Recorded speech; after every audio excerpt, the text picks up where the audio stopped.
오늘 뉴스인 인터뷰는 이인재 새누리당 최고위원입니다. 여당 내부의 현안들 그리고 여야 간 쟁점들 묻도록 하겠습니다. 안녕하십니까? 예, 반갑습니다. 어서 오십시오. 예, 반갑습니다. 건강하시고요.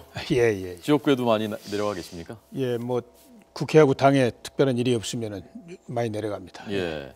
오늘 원래 이 시간쯤에 10분 뒤에 예. 정의화 국회의장하고 여야 대표들이 만나기로 돼 있었는데 내일로 연기됐다는 소식이 저희가 전해드렸는데요. 예. 오늘 아침 회의 때 그 여당 지도부 회의 때 정의화 국회의장에 대해서 직접 말씀하셨더라고요. 예. 최고위원님께서요. 예. 그거 들어보고 어떻게 해야 되는지 정의화 국회의장의 역할은 뭔지 한번 여쭤보도록 하겠습니다. 자, 오늘 발언입니다. 야당은 입만 열면 민주주의다, 의회주의 이야기합니다.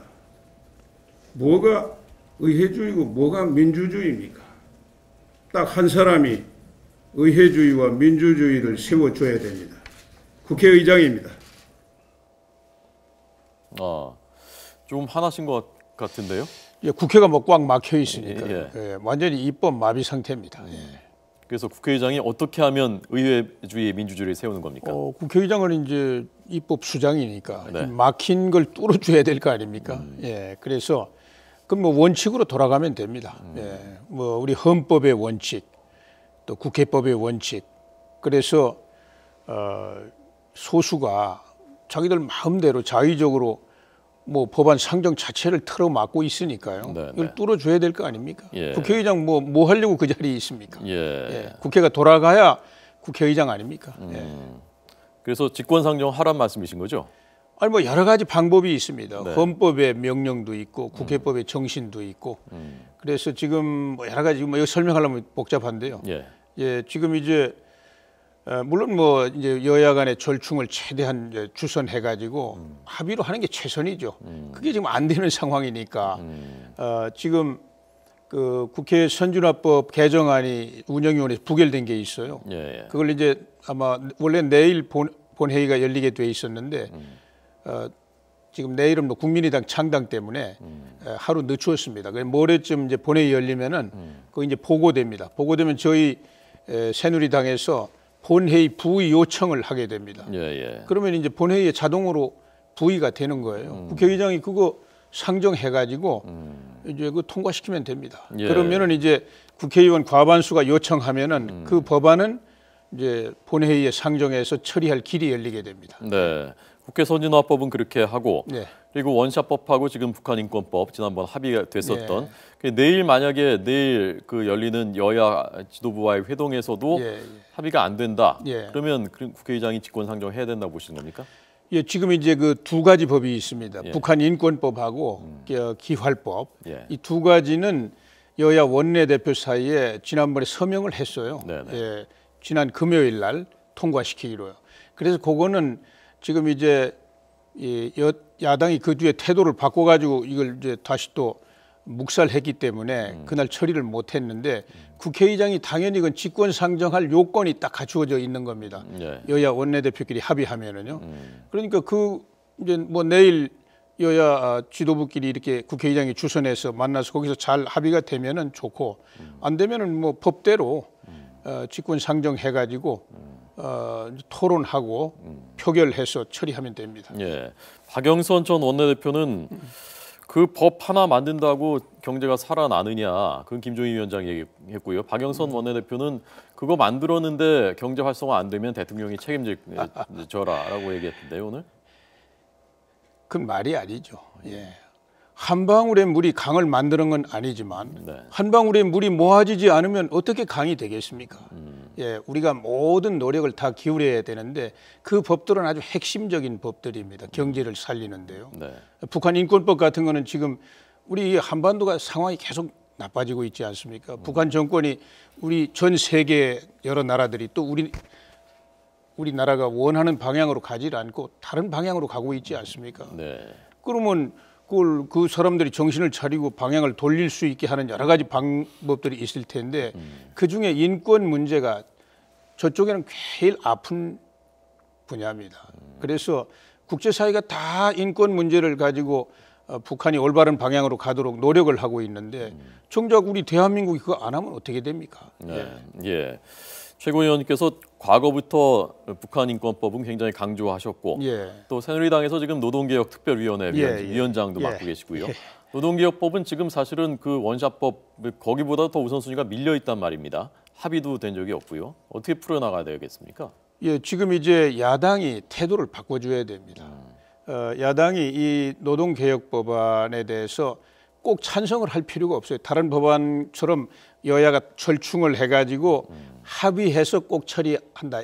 이거하고는 좀 차원이 달라요. 왜냐하면은 이 노동개혁 법안에 대해서는 현실적으로 양대 노총, 뭐 특히 민주노총이 아주 격렬하게 반대하고 있지 않습니까? 그럼 야당 입장에서는 뭐 엄연히 그렇게 반대하는 소수 있는데 소수를 완전히 외면하기도 어렵습니다. 그러나 이제 이것이 본회의에 상정이 돼가지고 여야 찬반 토론 뭐 몇 날 며칠이고 하면 돼요. 그럼 국민들이 다 보실 거 아닙니까? 여론이 형성됩니다. 그리고 이제 국민들이 그런 여론을 살피면서 최종적으로 한 사람 한 사람 국회의원들이 헌법기관으로서 자기 책임하에 표결을 하는 거예요. 그래서 다수결 원리에 따라서 처리가 되고 이 개혁을 추진한 새누리당은 그 결과에 대해서 100% 책임지는 겁니다. 그럼 야당은 뭐 공식적으로 당의 입장으로는 반대한다고 하면 야당이 책임질 일은 아무것도 없지 않습니까? 근데 그걸 왜 못하게 가로막습니까?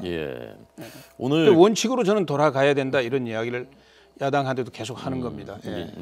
워낙 지금 꽉 막혀 있으니까 절충안으로 여당에서 파견법 문제, 기간제법하고 파견법이 제일 큰 쟁점인데 그중에 파견제를 대기업에는 적용하지 않는 그런 절충안을 검토하고 있다는 중앙일보 보도가 있었거든요. 검토할 여지가 있는 겁니까? 근데 그건 조금 뭐 부정확한, 저도 뭐 보도를 봤습니다만은 표현이 좀 부정확한 거고요.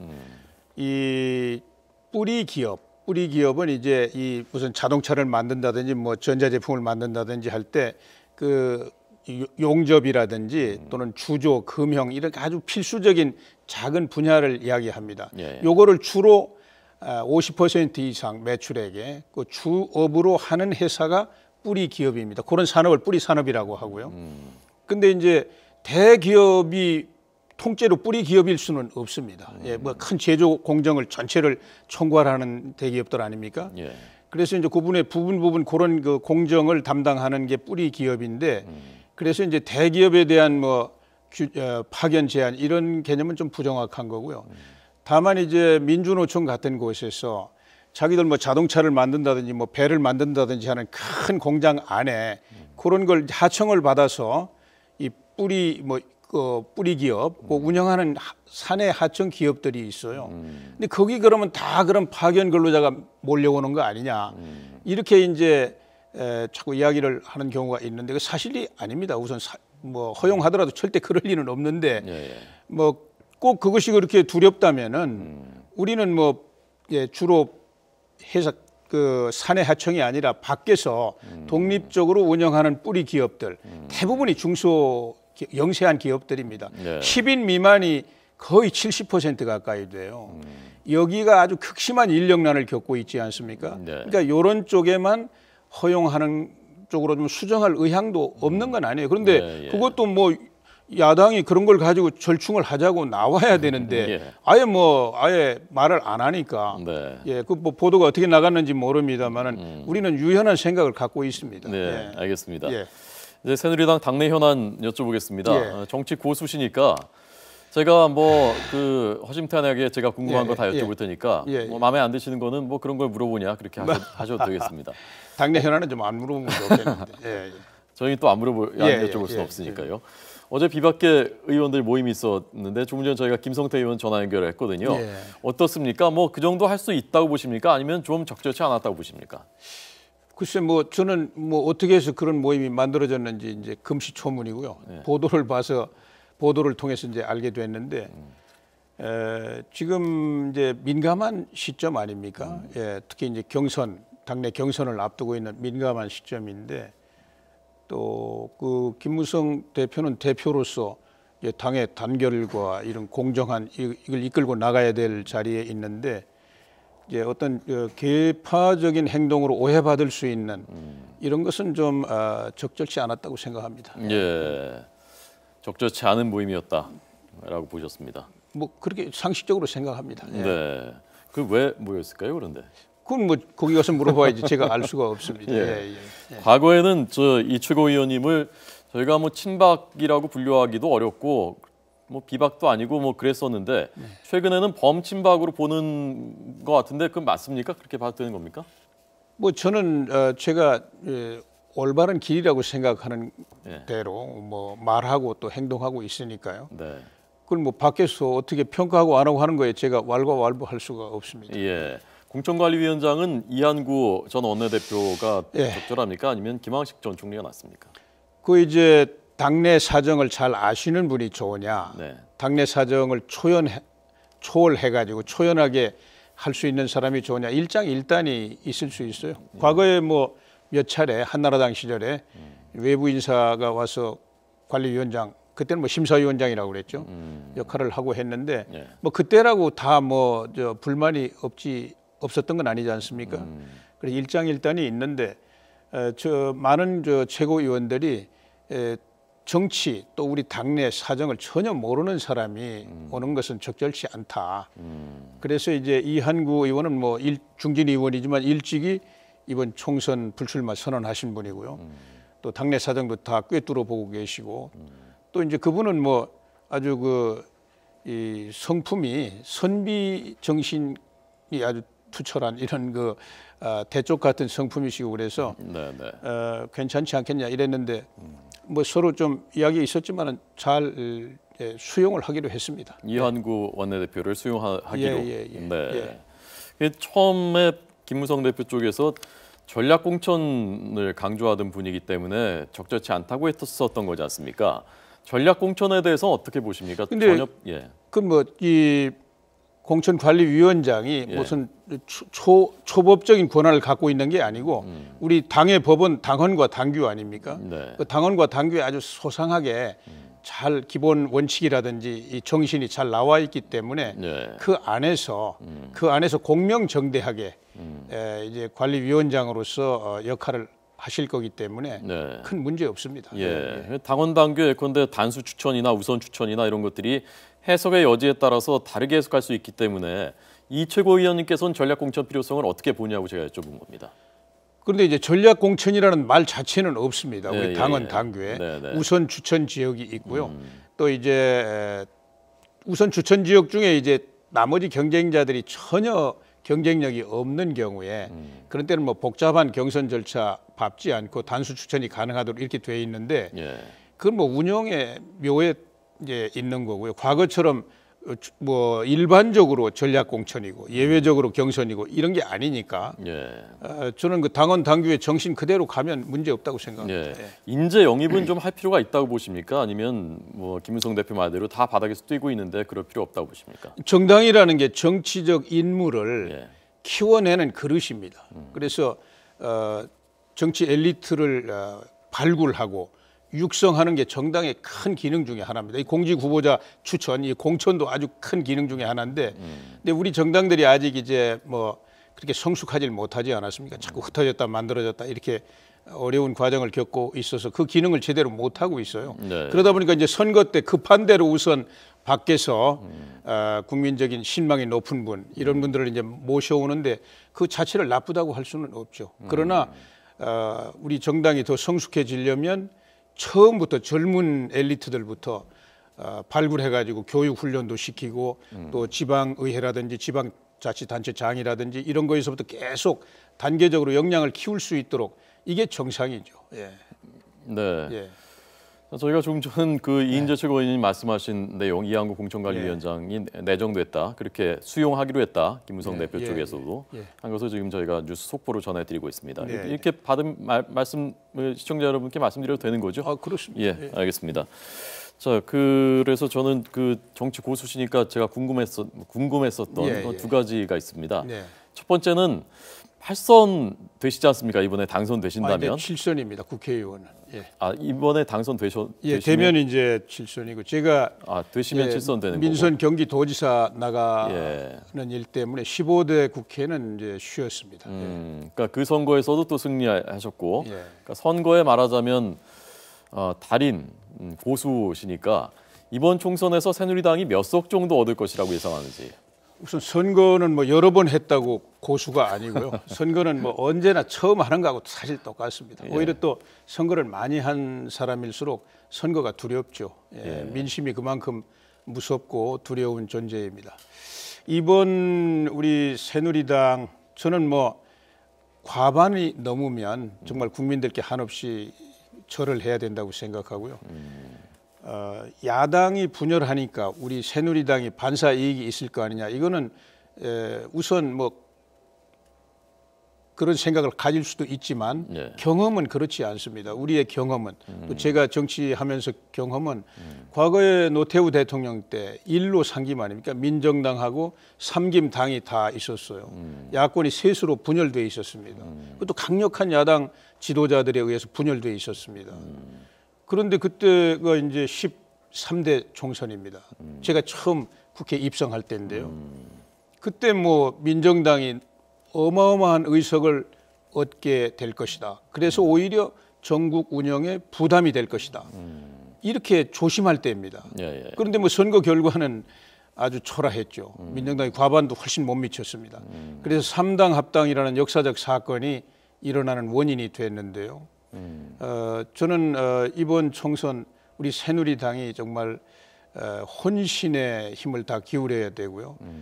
더 겸손하게 정책 중심으로, 인물 중심으로 또 박근혜 대통령 남은 임기 2년 가까이 남았는데 이 모든 일이 끝이 중요하지 않습니까? 이 개혁도 마무리가 중요합니다. 그래서 박근혜 대통령과 함께 이 사회 경제 개혁을 완성할 수 있도록 국민들께서 좀 힘을 실어달라 이렇게 호소해야 과반이 넘어가지 않을까 이렇게 생각합니다.